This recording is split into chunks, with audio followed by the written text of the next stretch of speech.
This video is sponsored by Loot Crate.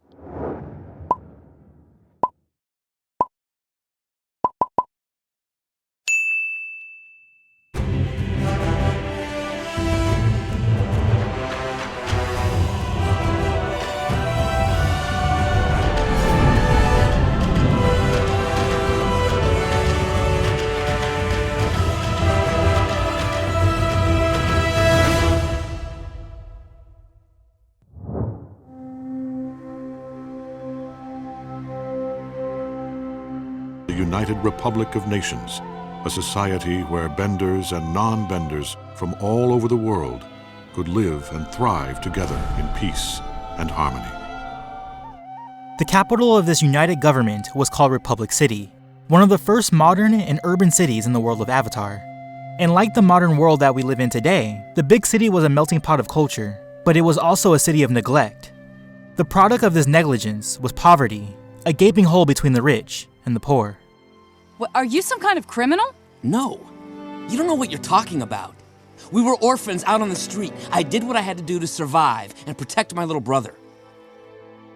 152 years after the Airbender genocide, Mako was born to a Fire Nation mother and an Earth Kingdom father. In fact, Mako's relationship with his parents was almost a perfect reflection of Republic City itself.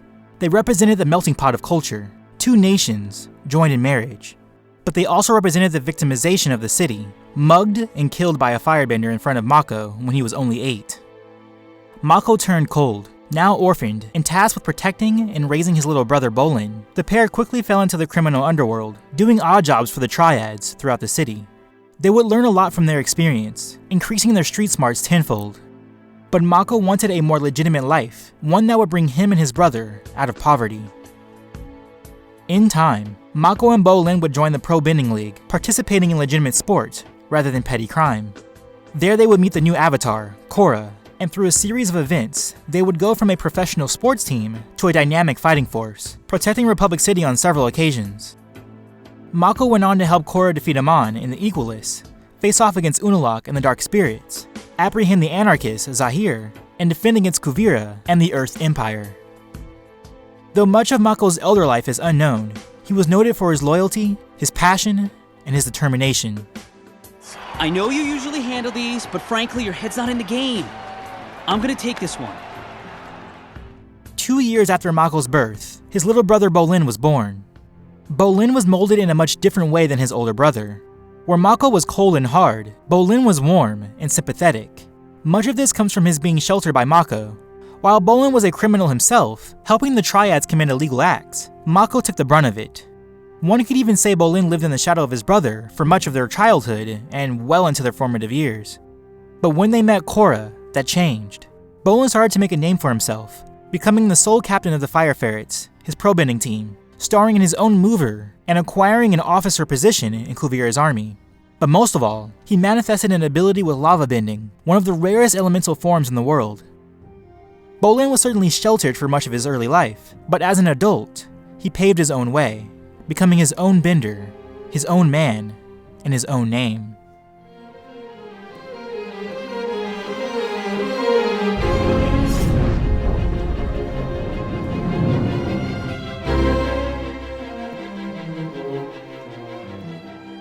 For this video, I will be observing Mako and Bolin during the time of Book 4, Legend of Korra, using subsequent sources such as the art books, Republic City Hustle, and behind-the-scenes commentary. As a professional athlete and a trained police officer, Mako upheld his body to the highest standard.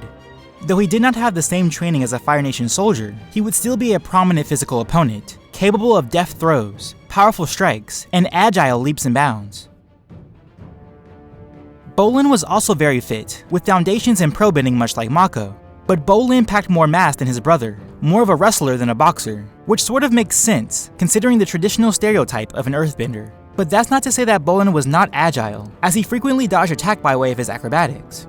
In fact, when looking at the sport of pro bending, both Mako and Bolin were very keen on dodging, precision, and spatial awareness. The sport was less about blows of strength and more about pinpoint precision. With this in mind, we can infer that the brothers were very wary of attack and their balance on the battlefield, staying light on their toes. After his short career as a pro bender, Mako moved into the police force of Republic City. One could assume that he had additional training in his non-bending martial arts, learning hand-to-hand martial arts from a trainer. However, he seemed to have trouble with the non-bending equalist, yet in another instance, he grappled and tossed an equalist with seemingly relative ease. This bodes well for his strength, and makes sense in the context of his more brutish, criminal background. Bolin did not have additional police training, choosing a career as an actor, and later as a non-combative officer in Kuvira's army. But he too leveraged his physical abilities where he could, grappling and slamming into his opponents as a means to end a contest. But Bolin did have his fair share of issues against the equalists, never having an answer when the contest came to melee combat. The main difference between Mako and Bolin's physicality would be their agility and mass. Though they were both light on their feet, as was the case with most pro-benders, Mako had a tad more bounce, slipping and dodging with more ease, and pulling off more significant leaps and bounds. While Bolin was not a traditional earthbender, who traditionally was rooted to the ground, he still favored a tighter fighting style. Bolin's advantage lied in a close-range fight involving wrestling, but in a purely physical bout, it's a question if Bolin can get his hands on Mako. Plus, Mako has shown that he is not so shabby with his own grappling throws. Ultimately, I favor Mako. He's more well-rounded than Bolin, with superior agility and almost comparable strength. But there's always the off chance of Bolin utilizing his size advantage if it came to a ground assault rather than a stand-up physical bout. All said, I feel Mako has the advantage as a physical opponent.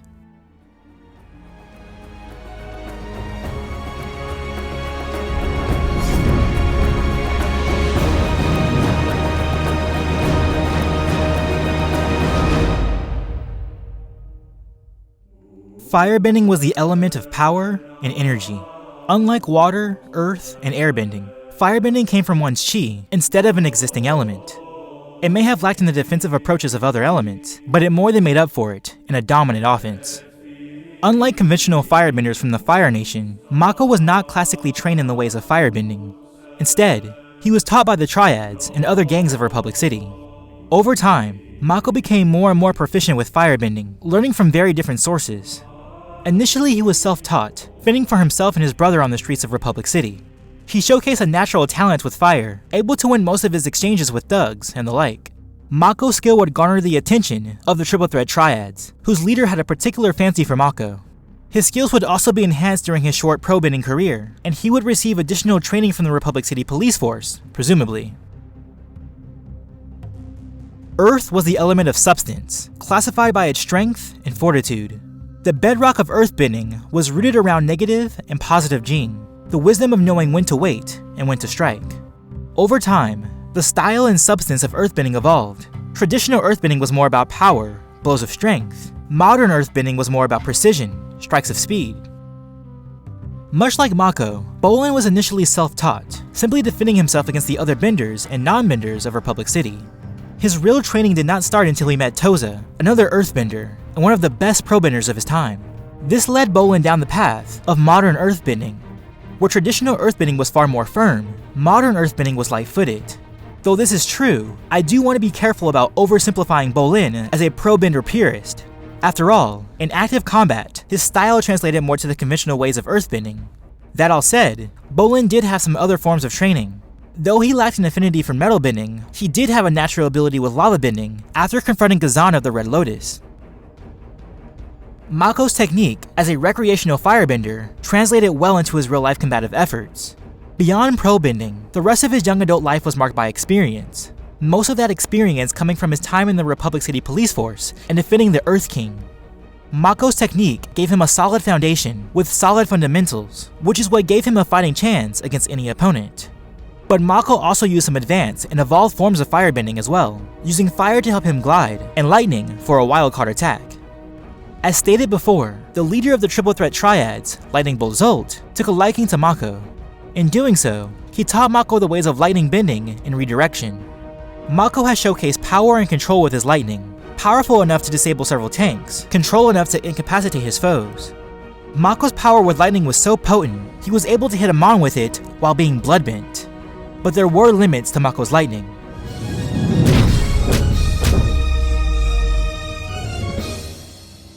When facing Minghua, he did not utilize his advantage until he was in a pool of water. This could be the case because Mako knew the ability would open himself to counterattack. Counterattack, which waterbenders, especially of Minghua's caliber, were noted for. To me, this suggests, and mind you, this is all speculation, that Mako was aware of the wildcard aspect of lightning. When using the ability, it was all or nothing.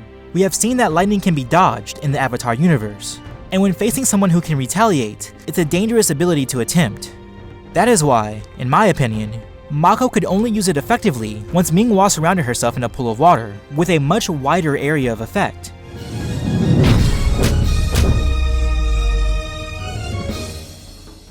Like Mako, Bolin's fundamentals in pro-bending gave him a very balanced form of earthbending. Within the scope of pro-bending, Earth was relatively limited, restricted by small disc. Still, I believe this actually worked as a benefit to Bolin, making him a far more accurate and precise earthbender, as indicated by his pebble attack against Pali and his rapid-fire assault against Chi-Blocker Cyclist. But I feel that Bolin's ability goes beyond mere precision. I believe the fact that he lacked an affinity for metal bending and a natural ability with lava bending is because he held a lot of raw power. In a general sense, lava bending was far more destructive and powerful than metal bending, which was often more about altering and manipulating metal rather than bending large amounts of it. As stated, offensively, I feel Bolin is extremely balanced, which is the primary tenet of an earthbender, an affiliation with neutral gene. While I do not believe that Bolin was necessarily familiar with the earthbending philosophy, nor do I believe he actively sought out neutrality, he did naturally progress in this way, balancing precision with power, modern with traditional, at least in his offensive abilities. When it came to his defense, he was far more traditional than he was modern. Though he was light on his feet, dodging attack by simply evading, he also fell back on conventional rock walls as a defense. His defensive efforts were more reactive than proactive. Where Mako evades in a way to open a counterattack, Bolin usually evades or defends simply to get out of the way. On the topic of Mako's own defensive efforts, during his short pro-bending career, he was well known for his, quote, cool under fire technique. Essentially, he would go on the defense, bobbing and weaving like a champion boxer. Once he saw an opening, he countered with a rapid sequence of firebending, something more akin to a waterbender. When regarding Mako and Bolin as benders, I always find it interesting that they were not exactly the best of their time, despite being in the company of the Avatar. But they were always able to contend with the best, able to fight those who were very good, near the top tier, like the Dai Li. But when it came to master benders like Unalaq or the Red Lotus, or even the top tier of the non-benders like Amon's Lieutenant, they simply did not have enough to win. This is even true when they fought Minghua and Gazan during the finale of Book 3. Mako defeated Minghua by way of a circumstantial advantage, and though Bolin had raw ability, his fight with Gazan did not end by means of his own skill, but with the aid of Mako, and by way of Gazan, essentially committing suicide. But that's a little off topic for this specific matchup, as Mako and Bolin are facing each other rather than a different opponent. Long story short, Mako and Bolin were on equal terms, and those equal terms were near the top tier, but not master level. With regards to Mako's offense, I believe it can be defended by Bolin's earthbending defense or simple evasion, whether Mako was attacking with fire or lightning. Bolin's earthbending can also be defended by Mako's evasion, but lava bending would be difficult to adjust to, and Bolin's precision can break a firewall. Ultimately, I favor Bolin's abilities over Mako, purely on a bending level. Mako's fire nor his lightning were strong enough to penetrate rock. Granted, lightning could break through, but it needed to be concentrated and sustained. Unlike a stationary power source like Kuvira's mech, Bolin would not stick around to let that happen. And Bolin's pinpoint use of earth, coupled with the raw ability of lava bending, would likely penetrate Mako's defenses. It's true Mako would likely evade by way of his agility, but he can only keep that up for so long. It's not by a large margin, but Bolin gets the edge for his bending abilities.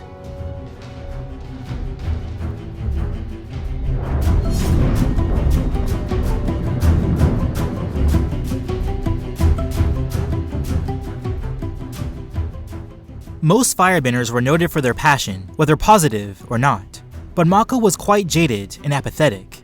He did share the intense drive of most firebenders, but his fire was smoldering rather than boiling. His time on the streets and his tenure with the Triads turned his disposition into something like a prison inmate, always wearing a poker face, always watching his back.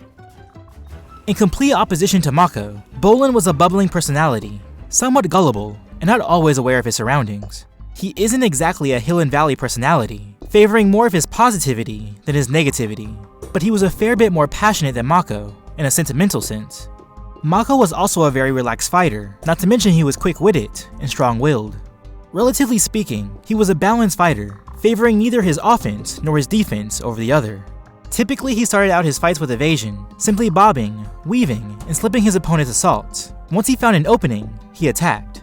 The only issue with this tactic was the reliance on evasion, rather than pressing his own dedicated assault. Instead of producing sustained fire blooms, he retaliated with precision fire cuts and jabs. Effective, but not heavy hitting, and potentially fatiguing. Still, Mako's style is ultimately effective, as he's always looking for a way to chip at his opponent's defense. Unfortunately, if he has no way of doing so, he has nothing to fall back on, and is simply reacting until he has nothing left. Bolin, as stated before, was a fighter that coupled precision with raw ability. However, he differed from Mako in the sense that he was not proactive in looking for the chink in his opponent's armor. Like Mako, Bolin had solid fundamentals, light on his feet, always on the move, accurate and strong. He favored neither his offense nor his defense, though he often fell back on his defensive abilities when outmatched. Where Mako was reactive when he had no way of penetrating his opponent's defense, Bolin, more often than not, was reactive as a default, rather than creating his own advantages. I'm not saying that Bolin was incapable of fostering his own offensive assault, but in most cases, it was not his typical mode of operation. So ultimately, while I favor Bolin's raw abilities and even some of his neutral fundamentals, I do lean to Mako's more proactive approach, and it makes sense from a character standpoint. Mako always needed to defend himself, while Bolin was a tad more carefree. Mako was rigid, where Bolin went with the flow. Sometimes this would be a benefit to the more open-ended fighter, but the issue is what Bolin did with his flow. Mako had more of a killer instinct, more of a dedicated mindset to defeating the opponent. I would say Bolin is more powerful in his raw abilities, especially with regards to his lava bending, but I am not confident in his ability to utilize that advantage in his favor. That being the case, Mako gets the edge for his tactical abilities.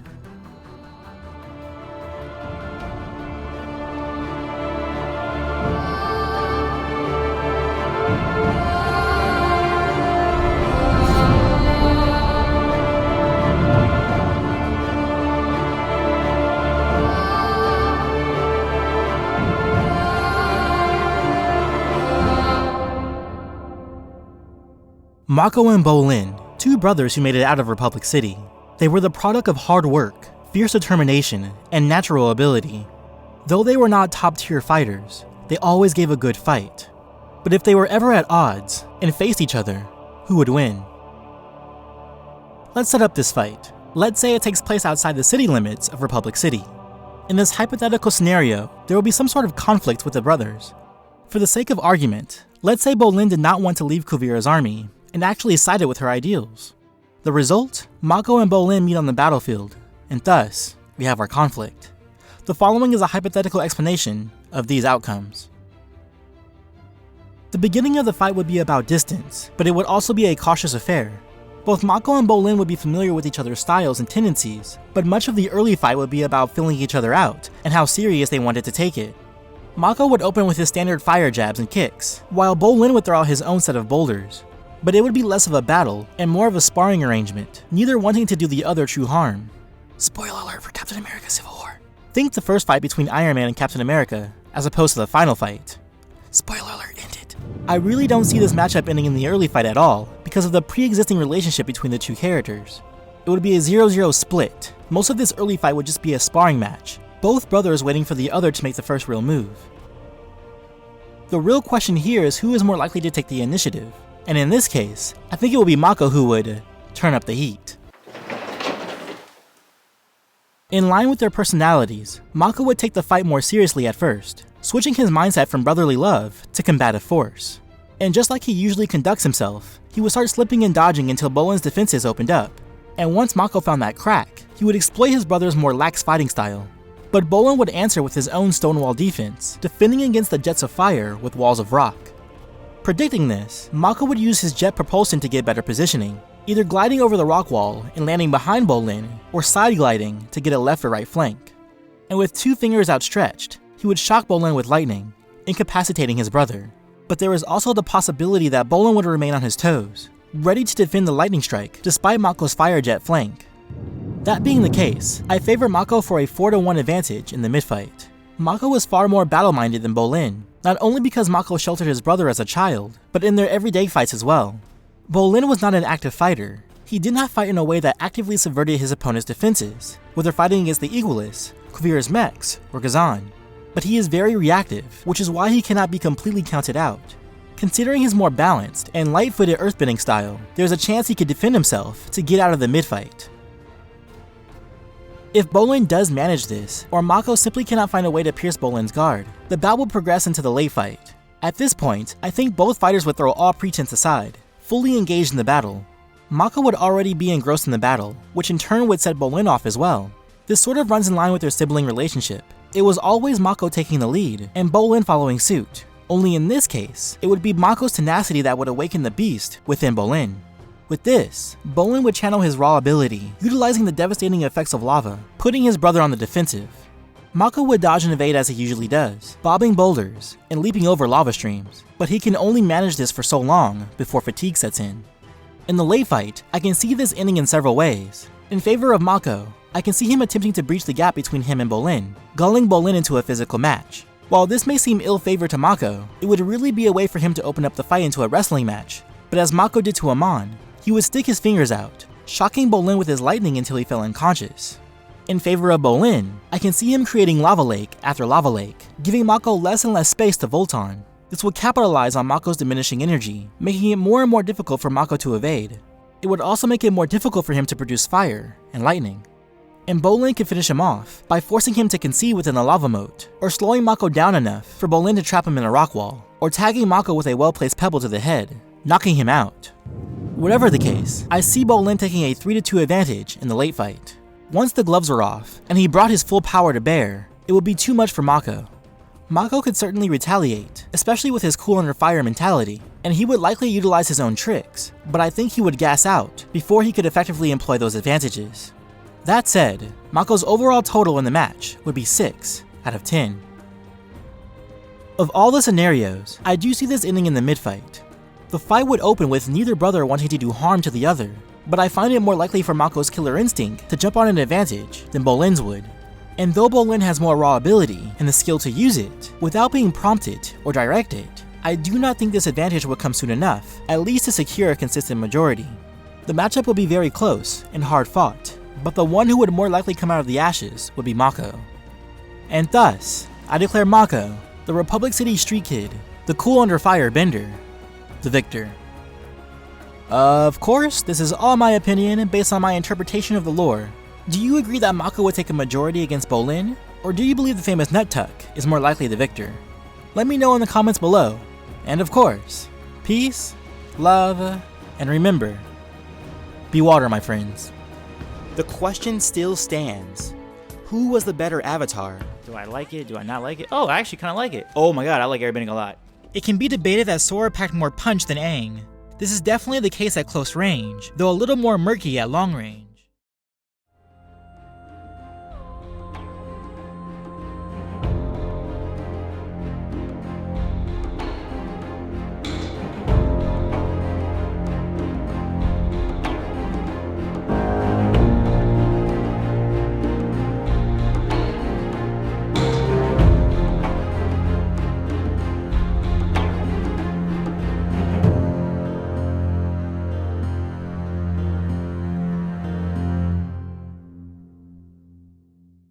Bolin did not have additional police training, choosing a career as an avatar. Oops. Definitely not Avatar.